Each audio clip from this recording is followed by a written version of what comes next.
एक सप्ताह तक लगातार गवई साहब सोशल मीडिया में ट्रेंड कर रहे थे और अब संजीव सान्याल जो प्रधानमंत्री जी के आर्थिक सलाहकार परिषद के सदस्य हैं, उन्होंने जो बात कह दिया है उससे पूरी सोशल मीडिया में उबाल आया हुआ है। संजीव सान्याल साहब ने कहा है कि भारत को विकसित भारत बनाने में जो सबसे बड़ी बाधा है वो भारत की न्यायिक व्यवस्था है, भारत का जुडिशियल सिस्टम है, और उस पर खूब लोग तालियां बजा रहे हैं, खूब उनके वीडियो भी शेयर कर रहे हैं। ये कड़वी सच्चाई भी है। भारत में 5 करोड़ मुकदमे पेंडिंग है और 5 करोड़ मुकदमों के कारण 5 करोड़ परिवार टेंशन में है, और 5 करोड़ परिवार का मतलब एक परिवार में 6 आदमी मान के चलिए तो 30 करोड़ भारतीय टेंशन में। और ये टेंशन केवल और केवल इस घटिया न्यायिक व्यवस्था के कारण है, घटिया प्रशासनिक व्यवस्था के कारण है। इसलिए मैं अपने माननीय सुप्रीम कोर्ट से, माननीय सभी न्यायमूर्तियों से, माननीय चीफ जस्टिस साहब से हाथ जोड़ के निवेदन कर रहा हूं, आप तत्काल एक सुओ मोटो पिटीशन रजिस्टर करिए, justice with in year, justice for all. आप बहुत बड़ा कल्याण कर देंगे देश का अगर ये आपने एक छोटा सा प्रयास कर दिया। माननीय सुप्रीम कोर्ट बहुत सारे मामलों में सुओ मोटो पिटीशन लेता रहता है, बहुत सारे मामलों में सुओ मोटो पिटीशन रजिस्टर करता है। मैं एक बार हाथ जोड़ के निवेदन कर रहा हूं, एक पिटीशन रजिस्टर करिए, justice with in year, justice for all. केंद्र सरकार को नोटिस जारी करिए, सभी राज्य सरकारों को नोटिस जारी करिए, सभी हाई कोर्ट को नोटिस जारी करिए, सभी चीफ सेक्रेटरीज को नोटिस जारी करिए, सभी देश भर के जितने एडवोकेट जनरल हैं, एडिशनल एडवोकेट जनरल हैं, उनसे ओपिनियन लीजिए। Attorney general, solicitor general, additional solicitor general से ओपिनियन लीजिए। देश में जितनी बार हैं उन बार से ओपिनियन लीजिए, और 1 महीने तक लगातार इसी justice with in year, justice for all पे सुनवाई होने दीजिए। स्वाभाविक सी बात है, 100 सजेशन आएंगे, 150 सजेशन आएंगे या 200 सजेशन आएंगे। उस 200 सजेशन में कुछ ऐसे भी होंगे कि भाई ये काम सरकार को ही करना पड़ेगा, लेकिन उसमें आधे कार्य ऐसे हो सकते हैं जो माननीय सुप्रीम कोर्ट आर्टिकल 142 की पावर को यूज करके कर सकता है।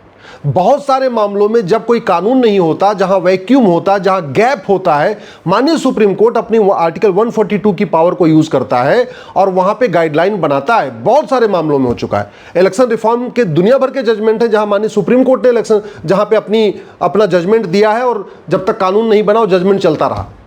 इसलिए अब समय आ चुका है कि जुडिशियल रिफॉर्म लागू करने पे, जुडिशियल चार्टर लागू करने पे माननीय सुप्रीम कोर्ट तत्काल कार्रवाई शुरू कर दे। अगर ये नहीं किया गया तो आम जनता का गुस्सा और बढ़ता जाएगा।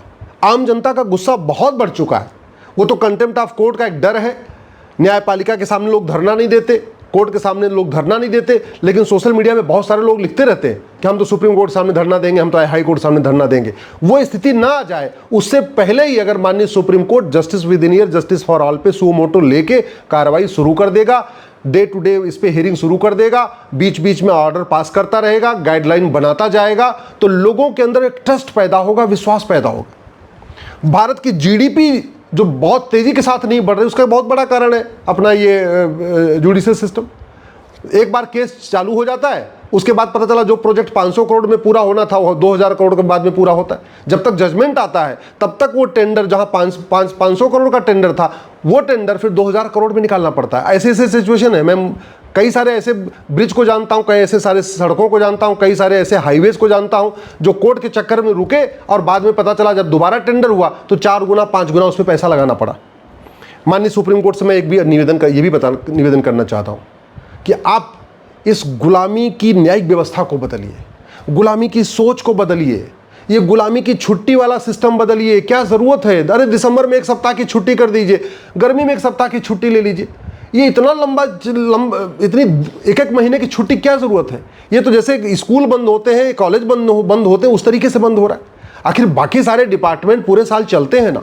कम से कम 250 दिन हाई कोर्ट सुप्रीम कोर्ट को चलाइए, कम से कम 1500 घंटे हाई कोर्ट सुप्रीम कोर्ट को चलाइए।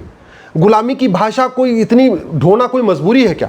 जब भारत का संविधान कहता है, आर्टिकल 351 डायरेक्टिव रूप में कहता है कि हिंदी को प्रमोट करना, हिंदी कनेक्टिंग लैंग्वेज है, महात्मा गांधी यही कहते थे। आज की डेट में केवल हिंदी है जो वास्तव में उत्तर से दक्षिण, पूरब से पश्चिम को जोड़ सकती है। तो कम से कम जो लोग हिंदी में बहस करना चाहते हैं उनको बहस की अनुमति दीजिए, करने दीजिए।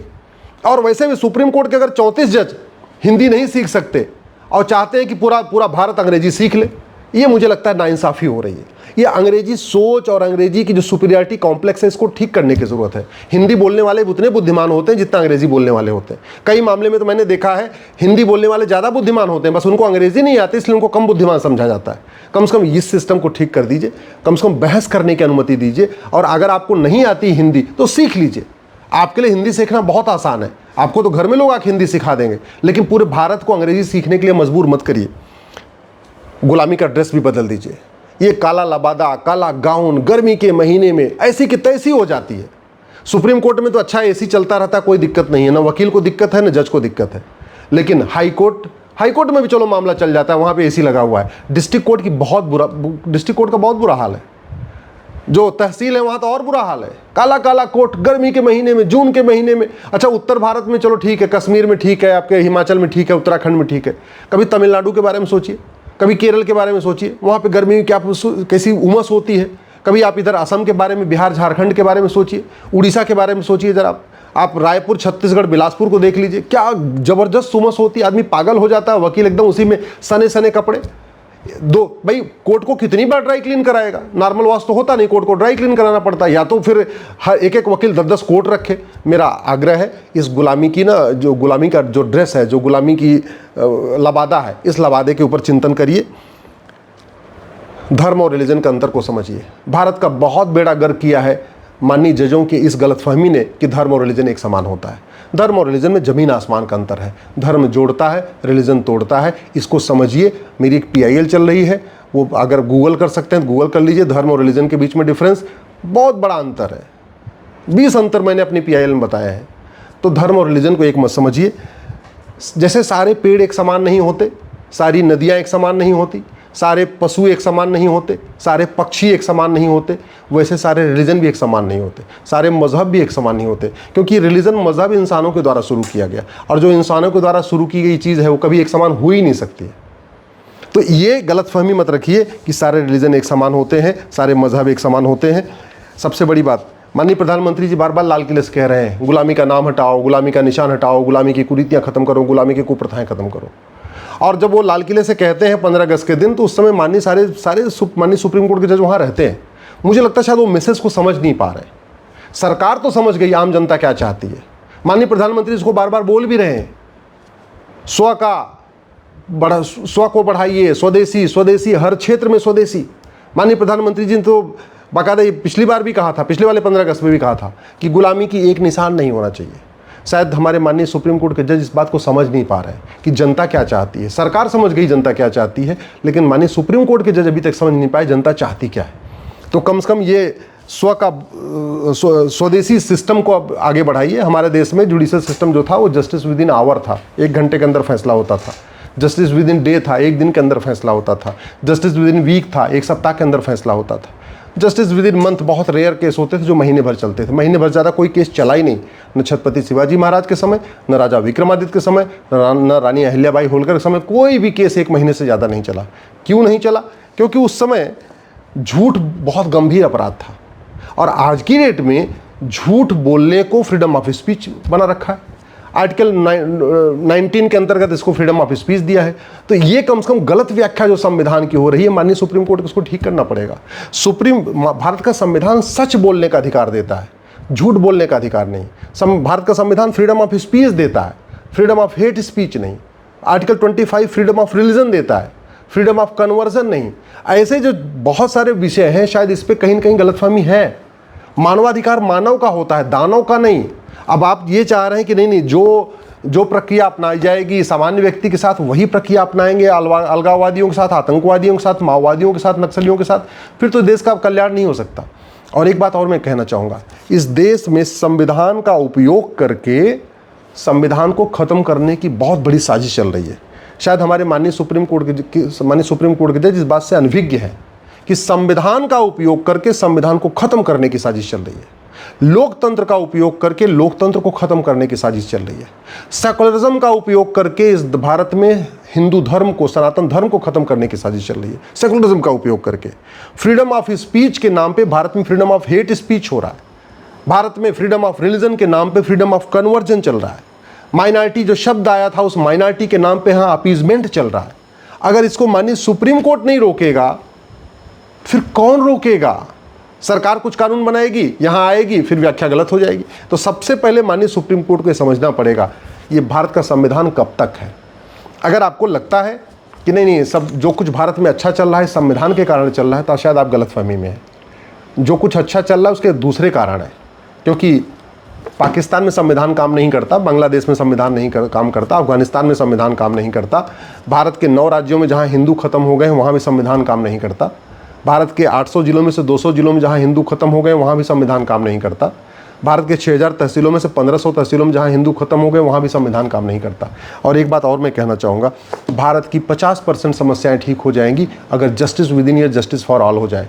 और मैं गारंटी के साथ कहता हूँ हर मुकदमे का फैसला 1 साल के अंदर हो सकता है अगर माननीय सुप्रीम कोर्ट इस झूठ को गंभीर अपराध घोषित कर दे, झूठी शिकायत को जघन्य अपराध माननीय सुप्रीम कोर्ट घोषित कर दे, झूठी गवाही को जघन्य अपराध घोषित कर दे, चीटिंग, फ्रॉड, फोर्जरी को जघन्य अपराध घोषित कर दे।